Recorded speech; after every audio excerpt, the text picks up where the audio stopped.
America പ്രഖ്യാപിച്ച പുതിയ Iran ഉപരോധത്തിൽ ഇന്ത്യയിലെ 4 കമ്പനികളും ഇറാനുമായി ബന്ധപ്പെട്ട വ്യാപാരത്തിന്റെ പേരിലാണ് ഉപരോധം. എന്നാൽ റിലയൻസ്, അദാനി, ഇന്ത്യൻ ഓയിൽ എന്നീ വലിയ ഇന്ത്യൻ കമ്പനികളൊന്നും പുതിയ ഉപരോധ പട്ടികയിലില്ല.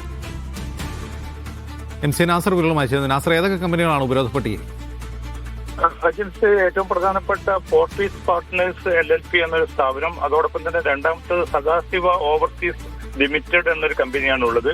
മൂന്നാമത്തത് PP സോഫ്റ്റ്ടെക് പ്രൈവറ്റ് ലിമിറ്റഡ്, നാലാമത്തത് പ്രകൃതിസ് ഇൻഫ്ര ഇംപെക്ട് പ്രൈവറ്റ് ലിമിറ്റഡ്. ഈ 4 അപ്രധാനമായിട്ടുള്ള സ്ഥാപനങ്ങളാണ് ഇപ്പോൾ ഈ 60 സ്ഥാപനങ്ങൾ ഉൾപ്പെട്ട ഇറാനെതിരായിട്ടുള്ള ഉപരോധ പട്ടികയിൽ ഉൾപ്പെടുത്തിയിരിക്കുന്ന ഇന്ത്യൻ കമ്പനികൾ. അതേസമയം 3 പ്രധാനപ്പെട്ട റിലയൻസോ, അദാനി, ഇന്ത്യൻ ഓയിൽ ഉൾപ്പെടെയുള്ള സ്ഥാപനങ്ങളൊന്നും തന്നെ ഈ ആദ്യ പട്ടികയിൽ ഉൾപ്പെടുത്തിയിട്ടില്ല.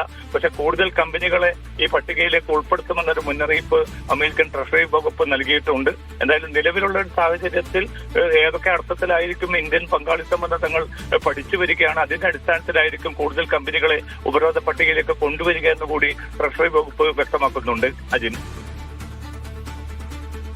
ശരി.